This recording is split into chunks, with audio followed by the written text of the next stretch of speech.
Hello, this is Leith McCombs, and welcome to Range, the 7th lesson in my singing skills series. So when we talk about range, we're talking about high notes and low notes. And how much range you get depends on where you start. Myself, I'm a bass, which means I have a naturally low voice. So I won't be able to sing as high as a skilled tenor who's typically a higher male voice, or an alto or soprano where they're typically female voices. But I can still sing higher than an untrained bass voice would be able to sing because of some skills I've built to be able to use the upper part of my range more effectively. So we're going to work on using the upper part of your range and expanding it, and using the lower end of your range and expanding that without hurting yourself. As I mentioned in the vocal hygiene class, range expansion is one of the places where you have to be careful. These are exercises, which means you're doing them to strengthen muscles. What also means when the muscles get tired, you stop. So, when we go into the upper part of our range, unless we're doing a falsetto or something like that, it changes how we have to shape our notes, how we have to shape our vowels. Because if I sing something like "Mary had a little lamb" in the middle of my range, and then sing it very high, "Mary had a little lamb," it doesn't work. I can't make the notes that high with that size of a mouth aperture without straining and sounding awful. There's a lot of tension in there. So instead I'm going to go, "Mary had a little lamb," up with a very tall mouth. And I'm going to change the shapes of the vowels in a couple different ways to make that work. Why would I need to do that? Why doesn't it sound good if I do it the other way? Because if I don't make my mouth bigger, even if I'm able to somehow produce a relaxed sound up in that range, the overtones will be too bright for the character of my voice in that space. They won't sound as good.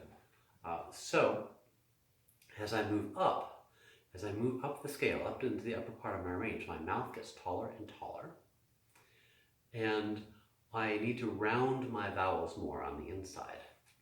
So if I'm just on an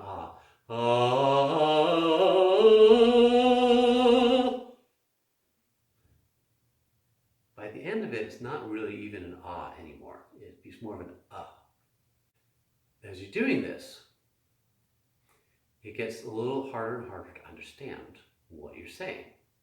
So you have to be extra conscientious about making sure you have all of your consonants in there. So if I'm going to sing "Mary Had a Little Lamb" kind of operatically and up high, I'm going to go, "Mary had a little lamb." And I'm going to really make those consonants pop. And I'm going to make those diphthongs pop. Because my sound is farther away from the normal vowels. Those extra tall vowels, they get more and more like as you move on. Now, this changes a little bit depending on what voice range you're in. And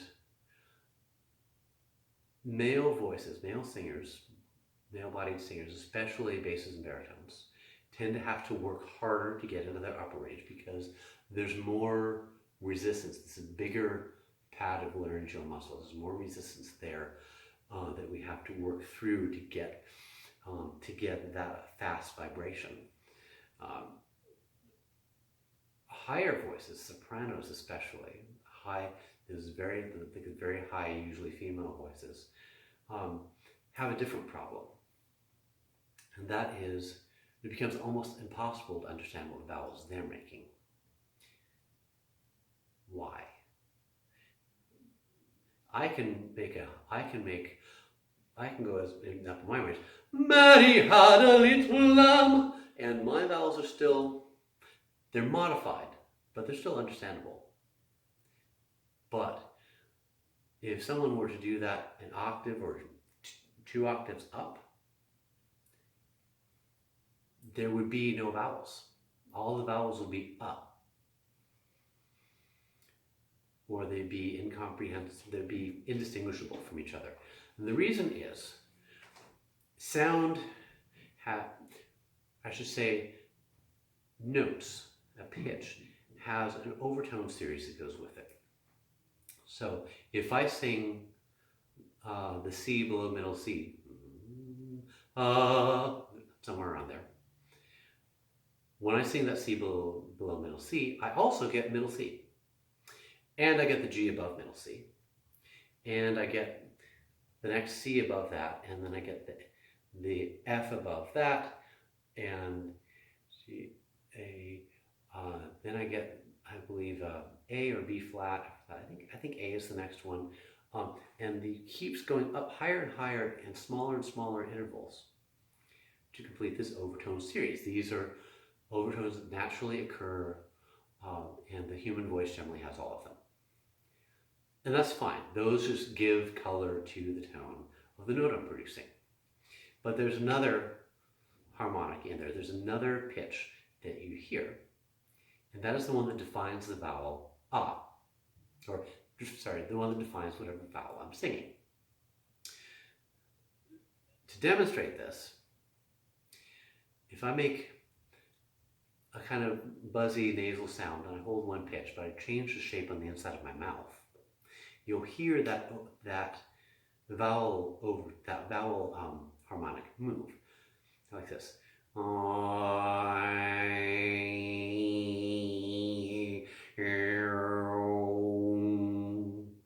hear that buzz move around on different pitches, even though I'm singing the same note the whole time. You can do the same. You can practically do the same thing with the air. That's how whistling works, by the way. You make and it makes the note that corresponds to the harmonic that your mouth would make if you were singing. Just an odd little thing. So the problem with high voices is when the note you're singing is higher than the harmonic that tells people what vowel you're singing, nobody can tell what vowel you're singing anymore because you're not actually making the note. So singers in that soprano range have to be extra good about their enunciation to be understood at all, and they're still not going to be understood very well. So every trick you can do to get those consonants in there, sometimes putting little breaks in, shaping or making your diphthongs really well defined, are all necessary to make that work. So we've talked about singing high. Maybe we should actually figure out how to get there. So we'll do a couple of exercises. First one, this is one of the easiest, one of the safest exercises for increasing your high notes. And that is you're just going to do an octave jump and come back down. You're going to go from O to U to O. And as you do that, when you go to the high note, as the note pitch goes up, the chin comes down. It goes, oh. And that's something that you can do. It doesn't require a lot of volume. You can just pick a note to start, so somewhere in the lower middle of your range. Go oh, oh, and then go to the next one.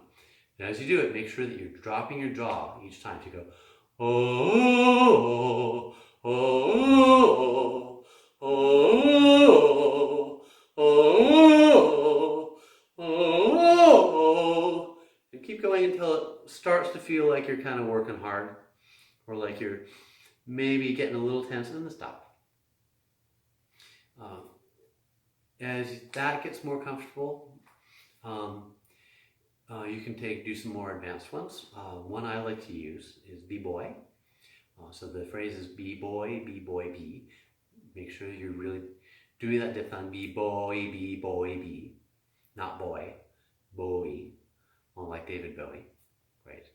I'd rather be Bowie than B-boy, I guess, if we were alive. So this one, da da da da da, B-boy, B-boy, B. Same thing, start somewhere in the middle and work up. This one's nice for pushing your range a little bit because that B on the beginning, that explosive B helps you get into that higher spot. B-boy, B-boy, B. B-boy, B-boy, B. B-boy, B-boy, B. B-boy, B-boy, B. And as you do that, when you're going into that high note, B-boy, again, you want to make sure your jaw is dropping down and your soft palate's got to be up and your throat's got to be open. B-boy, B-boy, B. And you set that note. You set that note in your throat before you actually activate your voice, right? Where you're making the B, you already have that note in your mind. You're already thinking, ah. So you go boy, B, boy, B, and come back down. And this one, you go as high. This one's a good one for going as high as you can because it's fairly short. You're not holding it too long, and that explosive B helps you get there safely. So that will help. So that's one. So oh, B-boy, B-boy, B. Those are the main ones that I use for getting the high notes. There's other ones for hanging out up there a little longer. I consider them a little more advanced. But if you're already fairly comfortable in your upper range, there's one, I don't have a good name for it. But any of these exercises that have sort of longer passages, generally you want to do something that has a jump and then a passage up top and then comes back down. So you're not hanging out there too long. So one of these is this arpeggio pattern that I learned many, many years ago when I was first starting to sing. Probably earlier than I should have learned this one, but I use it occasionally.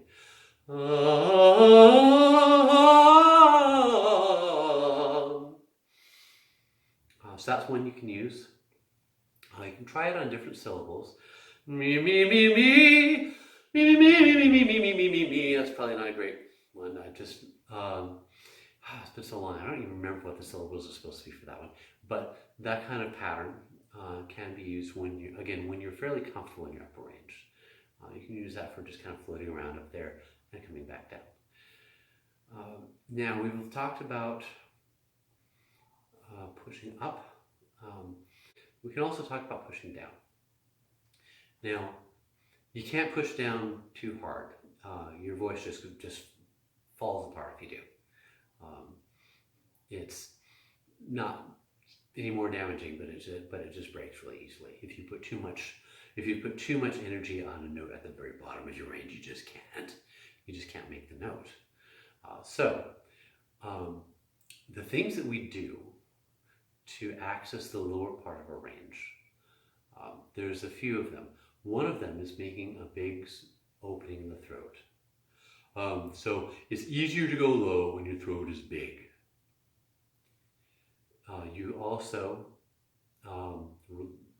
remembering to relax helps. Remember, every time I do this, my voice comes down a little bit.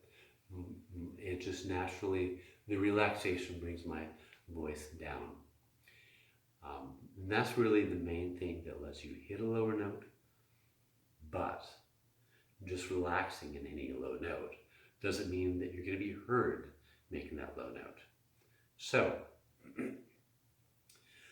where the tricky balance for singing low and being heard is that you need resistance in the larynx to make a big sound, but your larynx can only hold so much resistance when you're at the bottom of your range. So you kind of have to work and find that spot. What's the lowest note I can make? And then what's the lowest note I can make with volume? And they're different things, they're different spots. So one exercise I like to use to kind of help with relaxing into the bass is just a descending 5-note scale on lub. Why lub? Is a very open vowel, and it's loose in the back of the throat. B, at the end, you're softening your lips. B forces the front of your face to relax because you do an explosive B at the end. And then L, starting with the L, lets you open gently into it.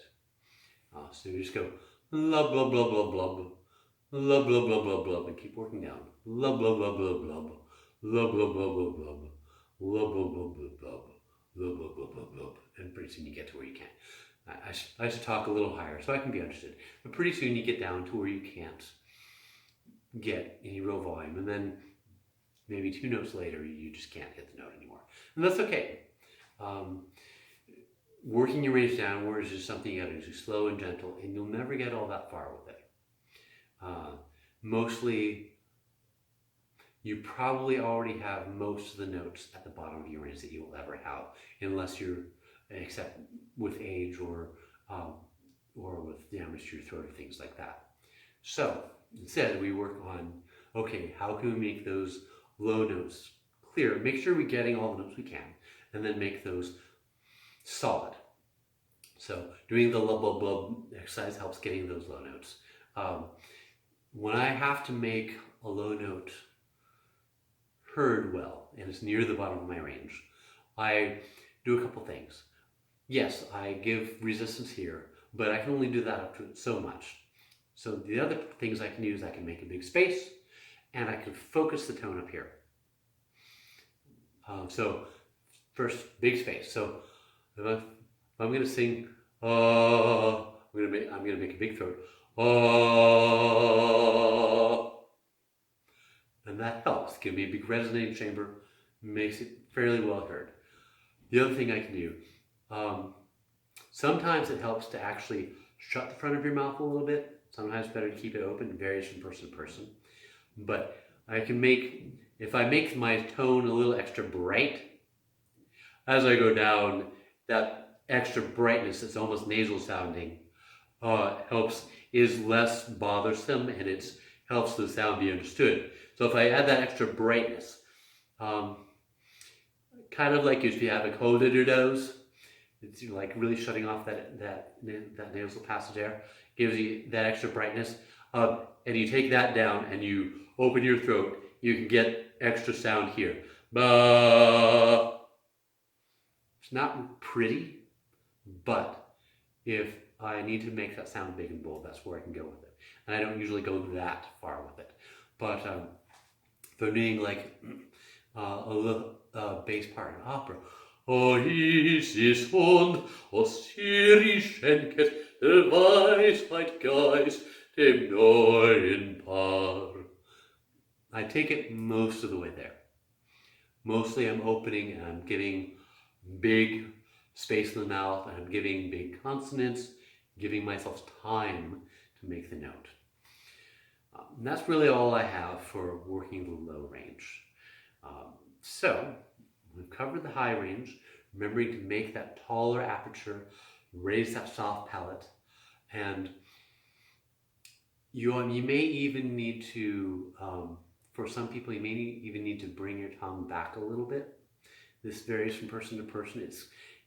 It can be a little artificial sounding, but a lot of opera singers do it. They call it covering.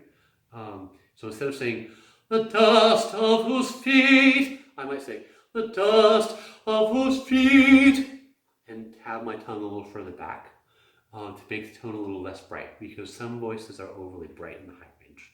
But that's more of a vowel correction than a range expansion.